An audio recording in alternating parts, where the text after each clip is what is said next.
رسول پاک صلی اللہ علیہ وآلہ وسلم نے فرمایا، دنیا میں ایسے رہو جیسے تم پردیسی ہو۔ صحیح بخاری۔ رسول پاک صلی اللہ علیہ وآلہ وسلم نے فرمایا، مسکرانا بھی ایک صدقہ ہے۔ اللہ کسی جان پر اس کی طاقت سے زیادہ بوجھ نہیں ڈالتا۔ سورۃ البقرہ۔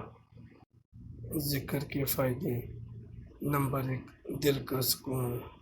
نمبر 2، گناہوں کی مغفرت۔ نمبر 3، اللہ کا قرب حاصل کرنا۔ نمبر 4، شیطان سے حفاظت۔ حضرت علی علیہ السلام فرماتے ہیں، حسن خلق سب سے بڑی عبادت ہے۔ جو اپنے آپ کو قابو میں رکھے، اللہ اسے پسند فرماتا ہے۔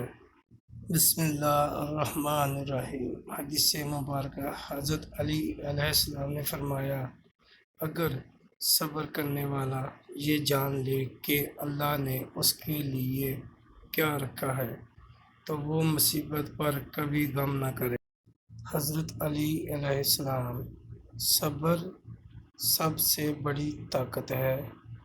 جو اپنے آپ پر قابو پائے، اللہ اس کا ساتھی ہے۔ بسم اللہ الرحمن الرحیم۔ کہہ دو کہ بے شک میری نماز، میری عبادت، میرا جینا اور میرا مرنا سب اللہ کے لیے ہے، جو تمام جہانوں کا پروردگار ہے۔ رسول پاک صلی اللہ علیہ وسلم نے ارشاد فرمایا، جو شخص صبح کی نماز پڑھتا ہے وہ شام تک اللہ کی امان میں رہتا ہے۔ رسول پاک صلی اللہ علیہ وسلم کا ارشاد ہے، نماز میں لمبا قیام کرنا موت کی تکلیف کو ہٹا دیتا ہے۔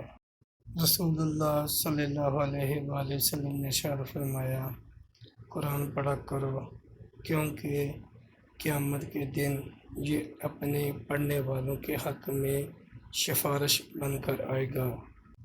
آمین یا رب العالمین۔